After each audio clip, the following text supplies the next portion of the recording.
할렐루야. 함양제일교회 교회 여러분, 여러분의 삶에 주님의 크신 평강이 항상 함께하기를 소망합니다. 함께 보실 말씀은 디모데 후서가 되겠습니다. 디모데 후서는 바울이 1차 로마의 연금 상태에서 풀려나고 그리고 나서 이제 2차 투옥을 하게 되는데 그 2차 투옥을 당하게 되었을 때에 순교를 직감하면서 사랑하는 제자 디모데에게 목회적인 권면을 함께 겸하여서 보낸 편지가 디모데 후서가 되겠습니다.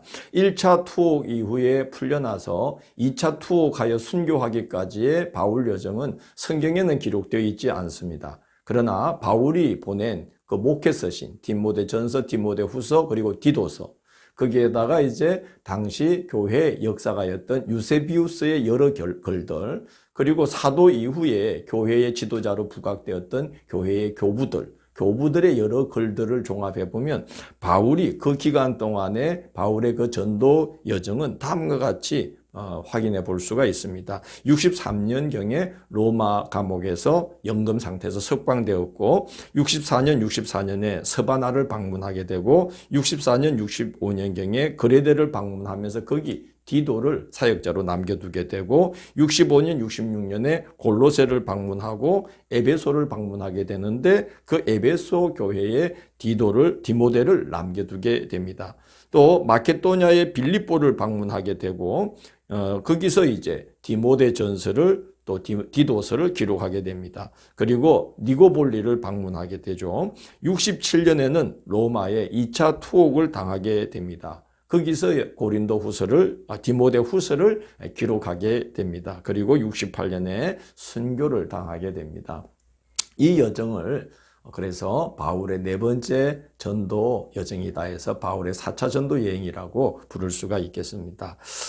이제 그래서 이 디모데 후서를 기록한 목적은 두 가지가 되겠습니다. 첫째는 바울이 디모데에게 빨리 찾아와 달라 하는 부탁을 이제 하는 것이고, 둘째는 이제 바울이 디모데에게 그 박해의 위협과 그리고 내부적으로 교회 안에 일어나고 있었던 교회를 위협하는 이단 사상들 속에서 디모데가 교회를 끝까지 잘 지켜낼 수 있기를 권면하는 내용을 담은 것이 기록의 목적이 되겠습니다. 1장을 보면 또 1장만이 아니라 디모데후서 전체적으로 바울은 고난에 대한 이야기를 많이 합니다. 저 복음 전도자의 길은 고난의 길이다 하는 것이죠. 1장 8절을 보면 내가 우리 주를 정언함과 주를 위하여 갇힌 자 된 나를 부끄러워하지 말고 그렇게 이야기를 합니다. 그리고 복음과 함께 고난을 받아라 라고 부탁을 합니다. 이제 그 다른 여러 본문도 이제 고난에 대한 이야기를 많이 이제 합니다. 바울이 이 말을 하는 것은 당시에 십자가에 달린 예수를 그리스도로 전한다는 건 굉장히 미련하고 부끄러운 것으로 여겨졌습니다.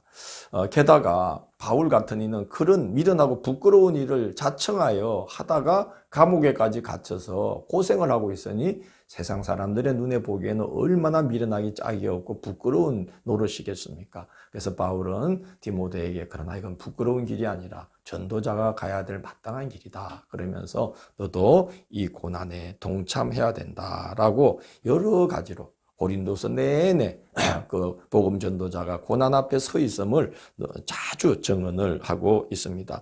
그러면서 자기가 당한 한 예를 이제 들고 있는데요. 1장 15절에 보면 아시아에 있는 모든 사람이 다 나를 버린 일을 네가 안 하니 그럽니다. 이 아시아라는 곳은 이제 지금 터키의 이렇게 서남부 지역 일대가 이제 로마 제국에서 볼 때는 이제 아시아 지방이었습니다. 거기에 중심되는 곳이 에베소이고 에베소 교회는 모든 아시아 교회의 중심 교회인데 거기에 이제 부겔로와 흐모게네라는 두 사람이 성도들을 충동질하는 이 일을 시작했는데 그만 그 충동질에 거의 대부분의 아시아 지역 교회 성도들이 넘어가 버려서 바울을 배반해 버렸어요. 바울이 그 일을 참 안타깝게 여깁니다. 이 바울을 버렸다는 일은 아마 두 가지로 예측할 수 있는데요. 첫째는 이제 2차 투옥당하게 된 이 바울을 돕는 일을 아시아 지역 교회들이 거부해 버렸다는 거예요. 또 한 가지 예측할 수 있는 거는 바울은 이제 자신을 변호해 줄 사람들이 필요했는데 법정에 서게 될 때에 이 아시아 지역 사람들이 바울을 변호해 주기를 거부했다고 볼 수도 있습니다. 그렇게 3년이 넘도록 애쓴 바울, 또 몇 차례씩 찾아가서 고면한 이 바울을 참으로 그들이 외면할 자들이 아닌데 이 부겔로와 흐무게네라는 이 두 사람의 충동질이 얼마나 엄청난 안타까운 결과를 가져왔는가 하는 것을 알 수 있습니다. 바로 이제 바울 사도 이 이야기를 하는 것은 우리가 열심히 복음을 전하고 주의 일을 했다고 해서 칭찬과 격려만 있는 게 아니다. 오히려 이렇게 감당 못할 고난도 우리에게 찾아올 수 있는 거다 하고 바울이 디모데에게 알려주고 있는 겁니다. 그러면서 오네시보로 이야기를 하면서 그러나 그런 중에 나를 자주 찾아와서 즐겁게 해주고 위로해준 오네시보로 같은 사람도 있다. 내가 그래서 그의 위로로 많은 힘을 얻는다. 그렇게 또 이야기를 합니다. 2장 3장에서 바울은 복음이 개성되어야 된다고 말하면서 2장 2절을 보면 네가 많은 정인 앞에서 내게 들은 바를 충성된 사람들에게 부탁하라. 그들이 또 다른 사람들을 가르칠 수 있으리라고 이제 말합니다. 복음을 맡기되 충성된 사람들에게 맡기라는 거죠. 이것은 바울의 경험에서 나온 말일 수가 있습니다. 바울이 에베소에서 복음을 전할 때 처음에는 모든 사람을 대상으로 했는데 그러나 비방하는 자도 있고 잘 듣지도 않는 자도 있고 그래서 결과가 좋지 않았어요. 그래서 바울이 그 중에 말씀을 잘 듣는 충성된 사람을 몇 사람 택해서 두란노 서원이라는 그 당시 그 도시의 도서관에서 공립도서관에서 날마다 바울이 말씀을 가르쳤는데 그렇게 하면서 세워진 게 에베소 교회가 되겠습니다. 그래서 바울은 그렇게 충성된 자를 잘 택하여서 이 복음을 잘 가르쳐서 복음이 또 개성될 수 있도록 그들이 다른 이들을 가르칠 수 있도록 하여라. 그렇게 당부하고 있습니다. 그러니까 우리 직분자들은 특별히 말씀을 잘 배우고 익혀서 우리도 누군가를 가르칠 수 있는 그런 자리에까지 서야 된다는 생각을 반드시 해야만 되는 것입니다. 받은 자는 그와 같이 이제 그 받은 것을 또 사용을 해야 될 책임이 있는 것이죠. 바울은 그리스도인의 신앙 여정을 병사, 경계하는 자, 또 농부로 비유를 하면서 병사는 자기를 부른 자를 기쁘게 하려고 자기 생활에 매이지 않는다는 거예요. 또 경계하는 자는 승리의 면류관을 바라보기 때문에 법대로 경계를 한다는 거예요. 농부는 수고하면 자기가 먹을 것만이 아니라 다시 심을 것까지 땅이 내어주는 걸 알기 때문에 열심히 수고한다는 거예요. 우리 그런 모습으로 이 신앙의 여정을 걸어가야 된다는 거죠. 그리고 망령되고 헛된 것을 경계하고 성경 말씀 안에 굳게 거하라라고 당부합니다. 말씀에 보면 본문에 보면 망령되고 헛된 말을 일삼는 자들은 그건 양심을 버리고 정말 그 하나님의 교회를 심히 어지럽히는 자들인데 마치 악성 종양과 같은 자들이다. 바울은 그렇게 말하면서 한 예로 후메네오와 빌레도를 말합니다. 이 후메네오라는 자는 악명이 높죠. 디모데전서 1장 19절 20절에서도 등장해요. 이렇게 기록되어 있어요. 그들은 양심을 버리고 믿음에 파선한 자로 내가 사탄에게 내준 자들이요 라고 바울이 아주 그들에 대해서 악평을 합니다. 교회에 매우 나쁜 영향을 끼치고 있었던 거죠. 이들은 무슨 말을 했냐면 부활이 이미 지나갔다 그렇게 말해서 다음에 우리가 주님 앞에 설 때 부활의 몸을 입을 기회가 이제 없다. 그래서 이제 심판도 없다는 거예요. 그렇게 해서 성도들이 믿음을 버리고 낙심하고 그리고 이제 마음대로 살아가는 그런 이제 일들이 일어나게 되었습니다. 정말 악성 종양과 같은 자들이죠. 3장 8절을 보면 그러한 자를 가리켜서 얀네와 얀버레라는 예를 듭니다. 이 얀네와 얀버레는 성경에는 나오지는 않지만 이제 외경 그리고 성경이 아닌 성경에 포함되지 않는 외경과 그리고 유대 전성에 이제 나오는 그런 인물입니다.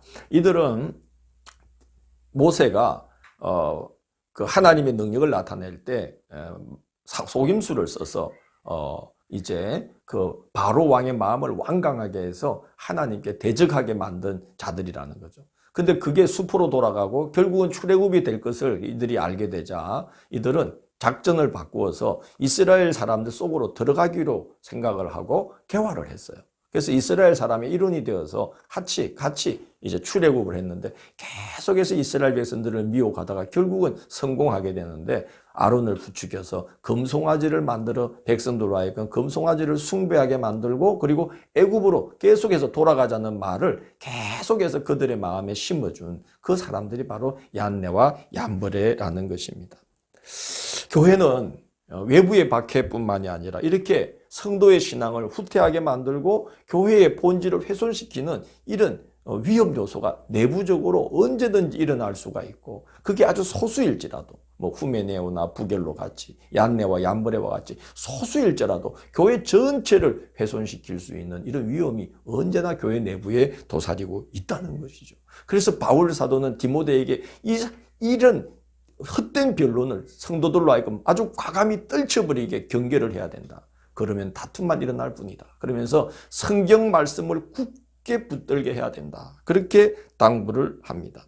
3장 15절을 보면 성경은 그리스도 예수 안에서 구원에 이르게 하는 지혜가 있게 만든다. 15절을 보면 교훈과 책망과 바르게 함과 의로 교육하기에 유익하다. 교훈은 바른 길을 제시하는 거죠.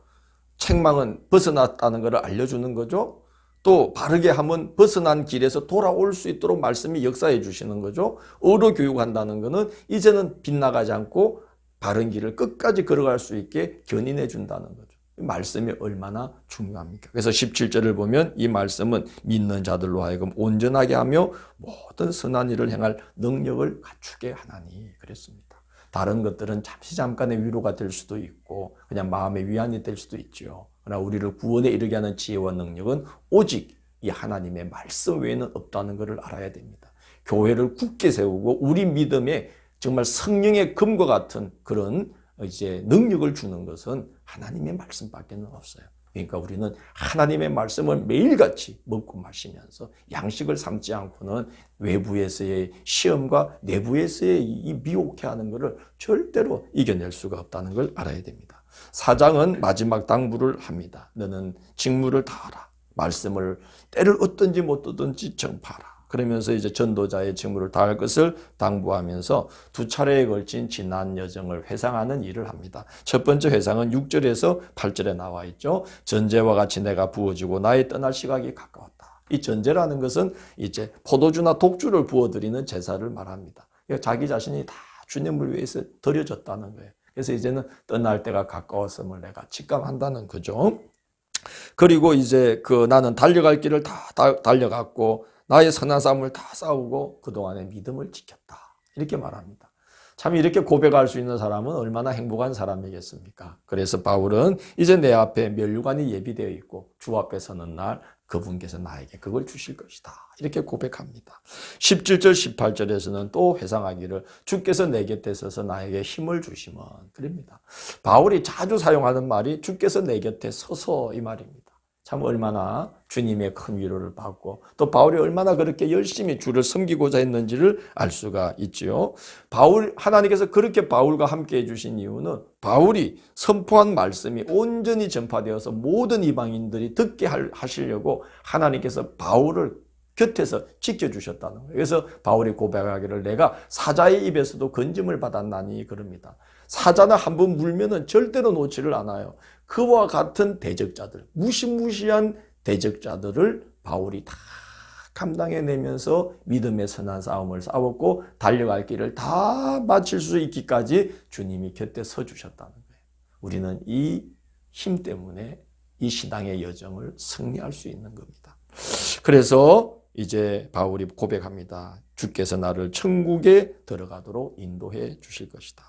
그래 자신의 남은 여정을 주님께 의탁하면서 바울은 남은 이제 신앙의 여정 끝나는 그 순교의 날을 내다보고 있는 것입니다. 참 복음을 위해서 그토록 수고하고도 사람들에게 버림받고 지하 감옥에 갇혀서 그 고생하면서 이제 순교당할 날을 기다리고 있는 이 바울이 놀랍게도 디모데에게 너는 나를 따르라, 뒤따르라, 이 길로 와야 된다. 그렇게 말하고 있습니다. 오늘날 교회가 사람들에게 이렇게 권할 수 있을까요? 어렵죠. 디모데는 충성된 자이기 때문에 바울이 왜 그러는지를 알았을 겁니다. 그래서 담대히 그렇게 권하고 있고 그 길에 생명이 있다. 전도자는 그렇게 가야 된다. 그렇게 이제 권하고 있는 것입니다.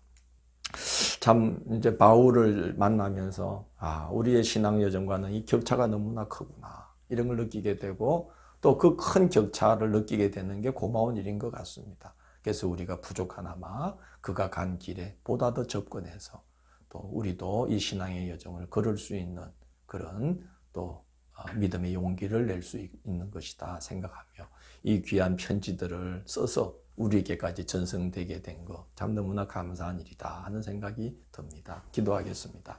주님 감사합니다. 우리의 남은 신앙 여정 발걸음을 지켜주셔서 바울같이 굳세게 하여 주옵소서. 우리 곁에 바울 곁에 서주심과 같이 우리 곁에 서서 날마다 힘을 더하여 주옵소서. 예수님 이름으로 기도드립니다. 아멘.